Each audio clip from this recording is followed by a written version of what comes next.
for taking the time to invest in yourself and for showing up because I know that some of you probably had to like arrange babysitting and you had to, you know, chat up your husband a little bit to make sure you're here. So yeah, I had to chat my husband up a little bit. So thank you all so much for taking the time out of your busy schedule to show up for yourself. One of the reasons why I started Mother Honestly was because I really wanted to bring women together in a meaningful way. And I'm gonna cry. I wanted to bring women together in a meaningful way because there's a lot of women empowerment, out there. There's girl power. There's go and crush your dreams. But I'm like, oh, I have to put kids to bed. I have to change diapers. I have to, drop off and pick up. And my husband is supposed to be hot. I'm supposed to be feeding my kids organic. I'm supposed to be slim, sexy, gluten free. Like, you guys don't understand. It's not just crushing, girl power and everything. There's a lot that is happening in the context of mom. And so for me, really helping women live up to their truest potential in motherhood is near and dear to my heart. And I want you to know that you being here today is a testament to the fact that women need more and you deserve more, even in motherhood, right? Because so many times you're out there and you're like, oh, can I really do this? Is this really working? So I want to challenge you today we have amazing speakers, guys. I mean, they're all beautiful, and if I can say so myself, but they're also knowledgeable. They're thought leaders, experts, innovators, amazing women that are thriving in motherhood, and so are you. So I want you, as you go about your day, please make friends. Let's start building that village. The reason we started this is to have a community of women that really band together and stand together in motherhood, making it meaningful, healthy, productive, fulfilling. So please take inventory of what's working, guys. There's so many things that are working in motherhood that you're not paying attention to. You're so strong. You've done so many things. You've come this far. Take inventory of what's working. Take inventory of what's not working. And talk about that amongst yourself. Lean in. Stand together in motherhood. I'm going to introduce our speaker, our very first keynote, Shannon Murphy. So a lot of you may know her. Raise your hand if you don't know Shannon. Okay. So Shannon is amazing. I met Shannon when I think I emailed her and I was like, can we meet right now at Birmingham Roast? And she was like, yeah, I'm walking out, but yeah, absolutely. And she shows up sweaty and we couldn't hug each other and, it's like, I am not hugging you. But Shannon is amazing. She's the epitome of the modern woman. She's doing it all. Because what is motherhood today in the modern society? We all have competing priorities. We're burnt out. There's just so much demand on women in today's world. We've talked about everything, the expectations, right? You have to be skinny, you have to be hot, you have to be sexy, you have to be climbing the corporate ladder. And so I want you to think about Shannon today, because she's going to talk to us about that, about how women need to start redefining success on their own terms. They need to start redefining work on their own terms. We need to start thinking about how can we do things differently, because the way we've been doing things may have not been working, right? So how can we do it differently in a way that really leaves us fulfilled, healthy, and productive, and also create space for motherhood? Because our kids are the most important piece of this equation. So how do we make sure that our kids and our family are getting what they need, but we're also not left behind? So that's the real deal of Mother Honestly, is carrying mommy along. Because mommy's doing everything for everybody, but who is watching out for mommy? Mother Honestly. So thank you so much. Shannon, do you have your speech ready? All right,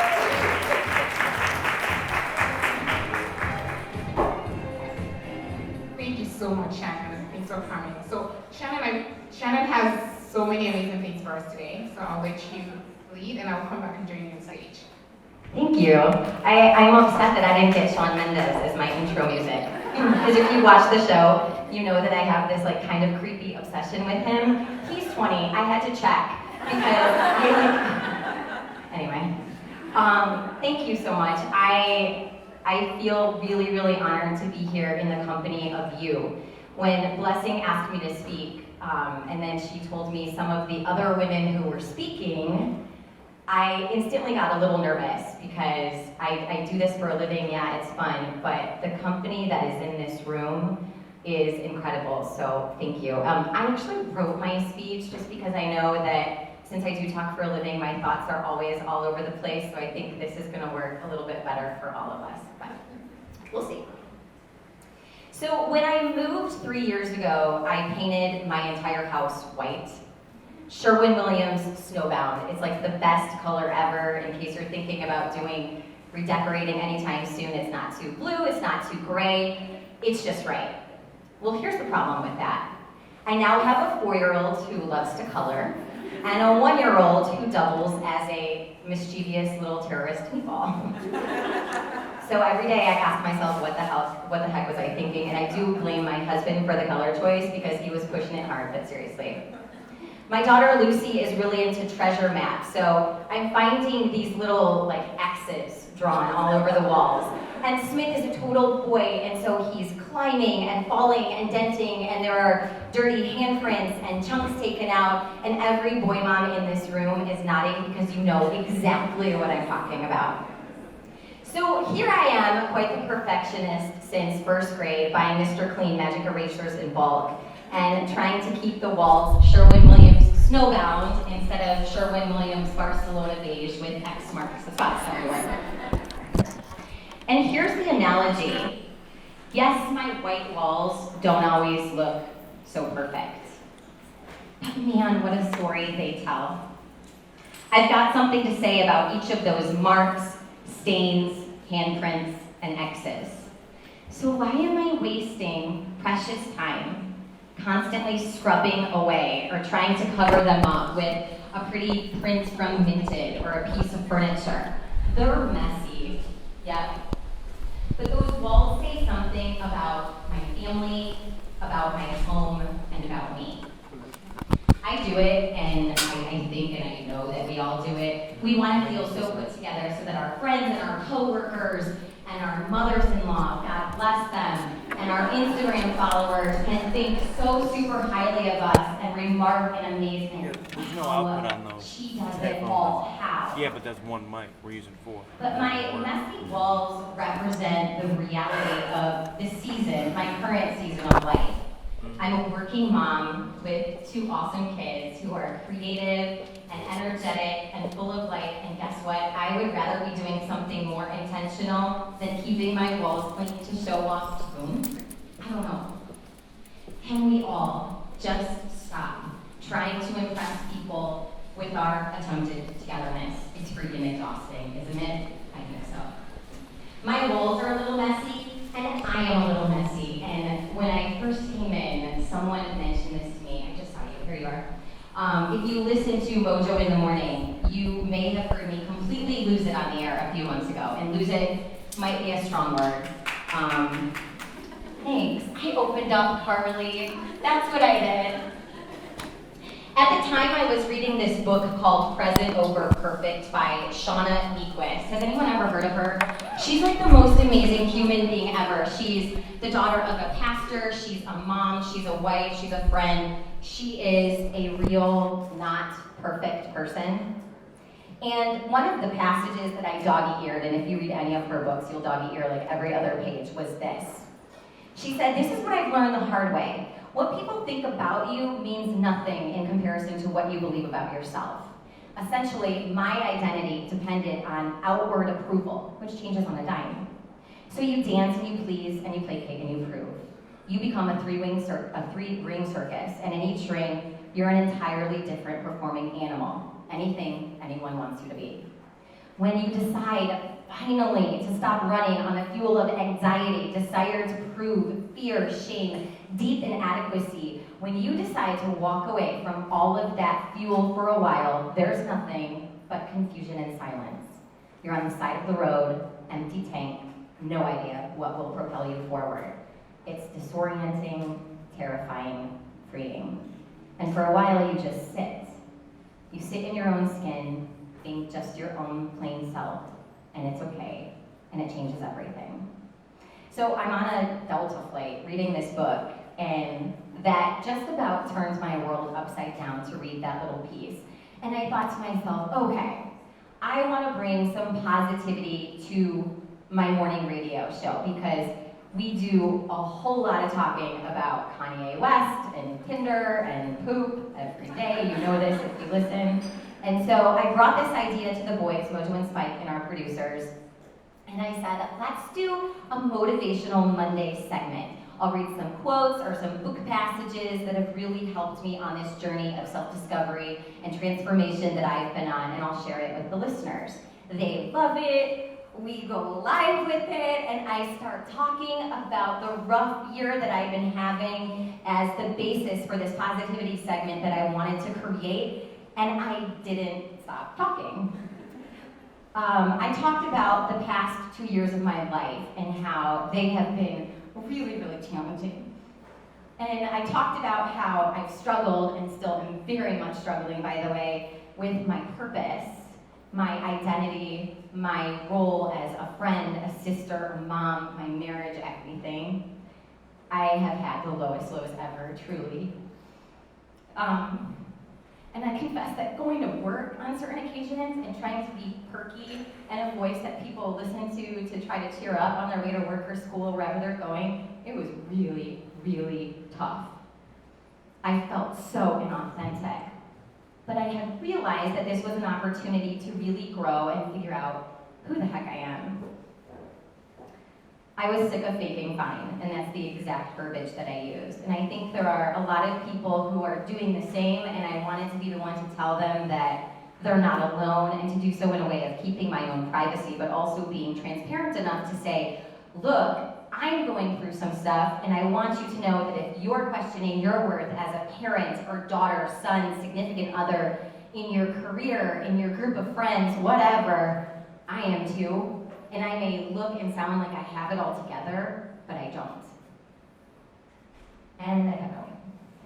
I needed to get it all out, and I do live my life with my listeners. So even though I couldn't see them, I knew that they were listening, and that was terrifying and freeing all at the same time. And I know I probably said too much.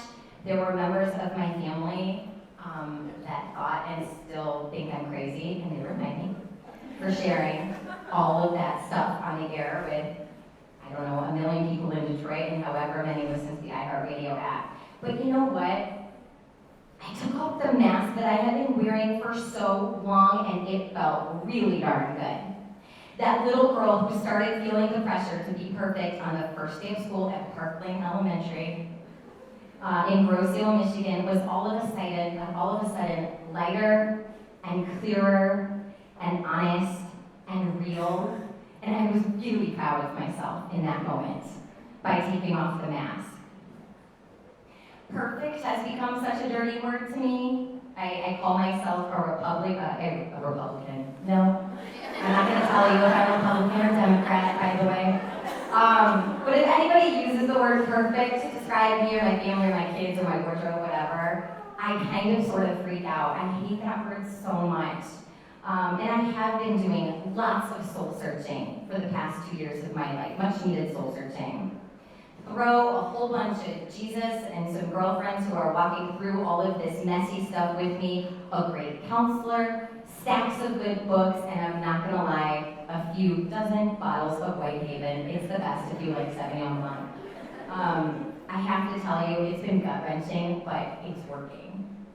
Among the numerous things I discovered about myself, there are so many versions of Shannon, and I don't think I'm the only one who does this either. And if there's anything that comes out of you sitting in this room listening to me, I want you to hear this. If you are feeling messy or fragmented, unraveled, not yourself, if you're longing to be a different, better version of yourself, not just as a mom, but as a fierce woman in general, recalibrate with me.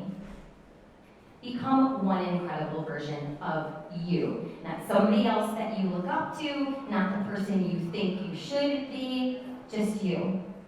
Those different versions of Shannon I was talking about, let me explain that for a second. There's Mom Shannon. There's Shannon from Mojo in the Morning. There's the Shannon at Kensington Church who volunteers.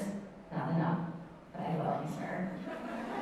There's the Shannon with one group of friends, my friends from growing up. There's Cupcake Shannon. That's my Instagram name. I like her. Her life looks awesome, especially with that pretty filter that's on Instagram stories.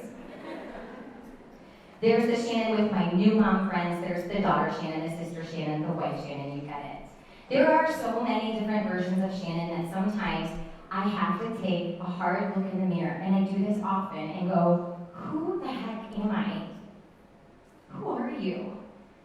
Who don't you want to be anymore? Who are you in the present moment? Who do you want to become? Merge all of those versions of yourself into one version. You. The real you, where the inside matches the outside. The Shannon that doesn't have to pretend with this group or put on a smiling face with the other, even when I'm hurting inside. The Shannon that feels comfortable talking about my faith with these girls and slings back wine with the others. My stance on issues, motherhood, people, Kim Kardashian's very round butt, shall remain the same no matter the company and no matter if there's a microphone in front of me. What do you need to do to get to that? I'll tell you what I've been doing, and maybe this will help you a little bit. For starters, I've been keeping 4 lists. Who I was, who I am, who I don't want to be, and who I want to be. I look at these, I actually keep them on note cards all the time. They're in my wallet right now, and I feel like that is enough to keep me in check, and I'm constantly adding to it. Second, find a community where you can be authentic. And I'm not talking about a place, I'm talking about a tribe or a squad or whatever fancy word you want to call it. Mother, honestly, there's the last thing to go. But just the people who are going to walk through this with you, encouraging you when you need it and calling you out when you deserve it, that's important. Like Blessing said, people are so hungry for real connections. And as Sean Aniqua says, those people who will look at you and tell you in your eyes, your mess is my mess too, especially with no judgment. We're in this together. Third, do things to make yourself proud. That moment on the air for me was so big. I heard Elizabeth Hasselbeck, do an interview one time, and I get it, you either love her or hate her, but hear me out here for a second. She said when she was doing The View and then Fox News, she would get off the air, go home, have her time with her family, and then in the evenings, she would reflect on her day, and she would use a checklist of 4 things to assess her day. 1, did I honor God? 2, did I honor my family? 3, did I honor my friends? And 4, did I honor the people that I care about? Now, if you don't believe in a higher power, that's totally fine, because I think that number 1 could also say, did I honor myself? Did I give myself enough grace and respect today? Was I gentle on myself because I know that's what I need right now? Or did I push myself because that's what I need? What we practice over and over, including how we treat ourselves and others, captures our heart and become habit. You've heard that before. Creating space in my week for sleep. What's that? 7 hours ago, I was dressed like Dolly Parton with really big boobies too, which made me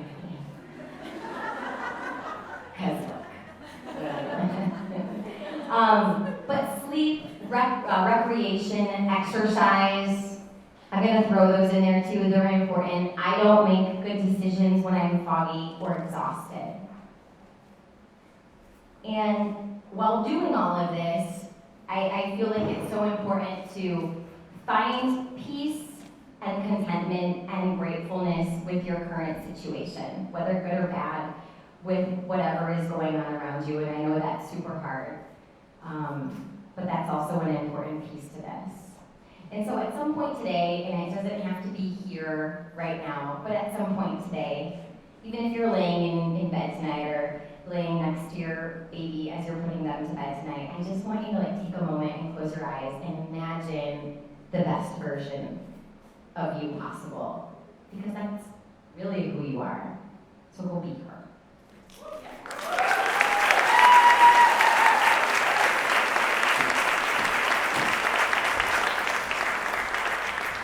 So thank you so much, Shannon, for, oh my God, I was taking notes, mental notes in my head, but thank you. I really appreciate you coming out and sharing your knowledge and everything with us.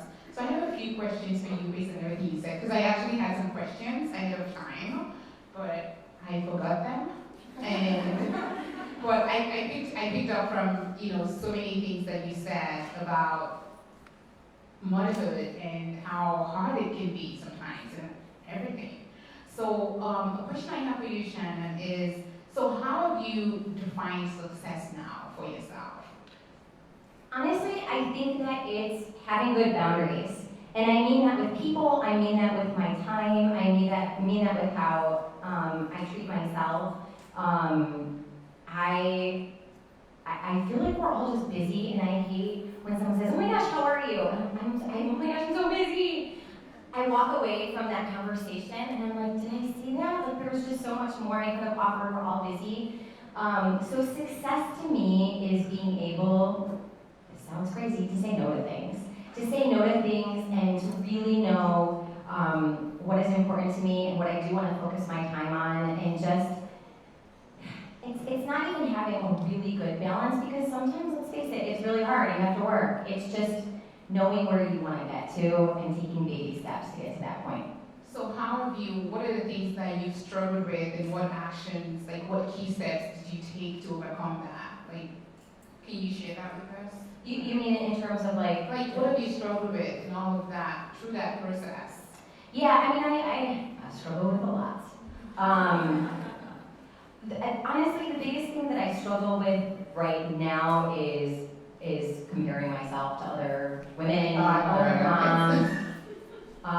Comparison is the thief of joy. I say it over and over again to myself, and I'm trying really hard to stop doing that, and that also helps me create space. Like, I don't have to be at every event that I get asked to do. I don't have to, Pinterest my house for Halloween. I don't have to do all of these things that I feel inside like I kind of have to do. And I think just being able to recognize that is a really, really big feat. Great. So now we're going to take some questions from the audience. Does anybody have any questions? Be shy. Okay. Hi, do we have a mic runner? Oh, be really loud. Really loud. Yeah. You have to get up pretty early in the morning for your job, right? Yeah. How do you do that and go in the getting up so early in the morning and transitioning to being as on as you have to be in your specific profession? Did everybody hear her question? So I wake up like between 3:30 and 4, depending on whether or not I have to wash my hair, full disclosure. I actually like waking up that early. It's weird. I think I've just done it for so long. But my counselor was actually saying this to me the other day. You essentially have 2 full-time jobs, right? Like, I work on the radio and it's just backed up into the middle of the night. But I do work a full job, and then I come home and I'm a mom, which is truly the harder job, until my husband gets home, really late at night. I do have someone who helps me until 3 o'clock every day. She's wonderful, and she helps me, get the kids to where they need to be when I'm not around. I wish I could say I was great about managing my sleep. I'm not.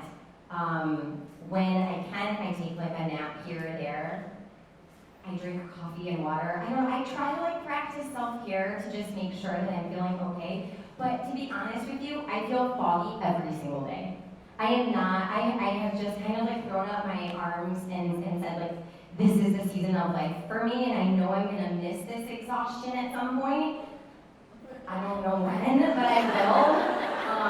And so I don't do a great job with that. I don't. And sometimes the crew on Mojo in the Morning is so good. We're all very, very close. And they're so good at knowing she's having a rough day, and they pick up the slack a little bit for me. And regardless of what you do, I think it's important to have people in your life, be it friends or your husband or family members, that can kind of step in and help you when you're in that spot of needing help or just being really tired. Yeah. Yeah. So I think we're out of time. Maybe we have one Okay, we have time for one more question. Okay. Hi. So I feel like a lot of times, you know, with all the different roles, working mom, being a mom, coming home to your husband, like my husband tends to be the one that gets neglected. So that's kind of the struggle that I'm focusing on and kind of have been neglecting for a long time and have kind of gone through this tunnel of the last few years. I'll try to dump it down, but I went through 2 rounds of IVF to have my son.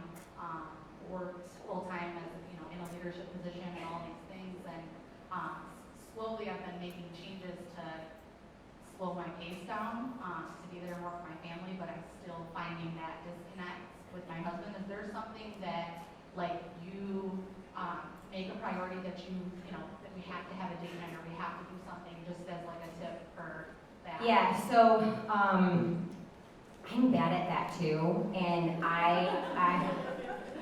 Jackie, my husband's not here. We're actually going out on a date tonight. And he said to me, "Where are we going?" And I am not your employee. I'm not going to have a report on your desk by 8 a.m. We have always said that we were going to put each other before everything else, including our kids. And I totally understand that people look at me like I'm nuts when I say that.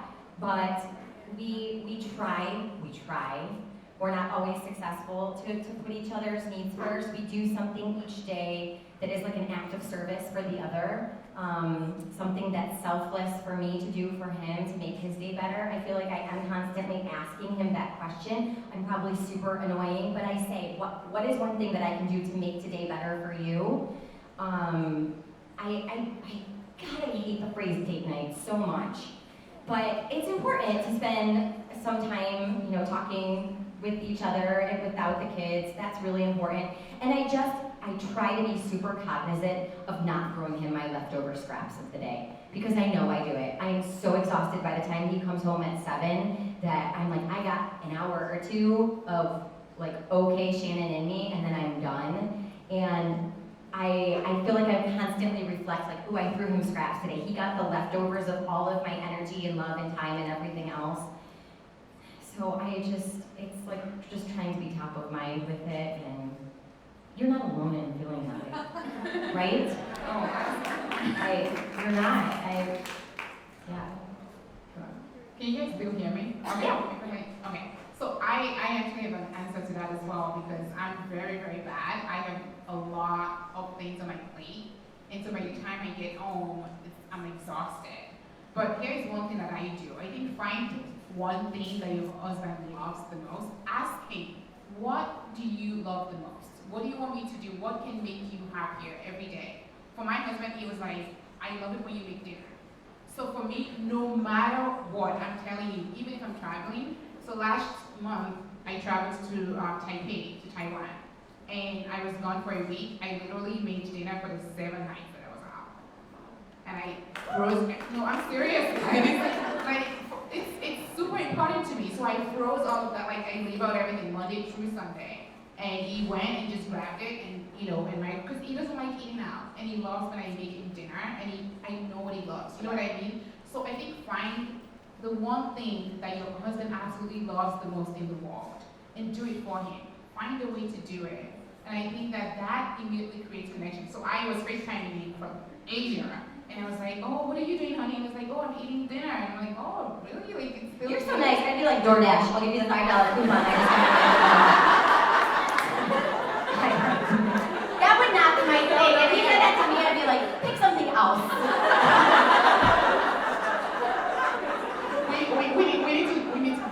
We have a cooking show. We can hook you up. So find something that he loves and absolutely flawlessly execute. I am very big on executing on things that matters the most to your kids, your family, because they come first. So if you can execute that, everything else will fall behind that. All right, thank you all so much. Thank you guys.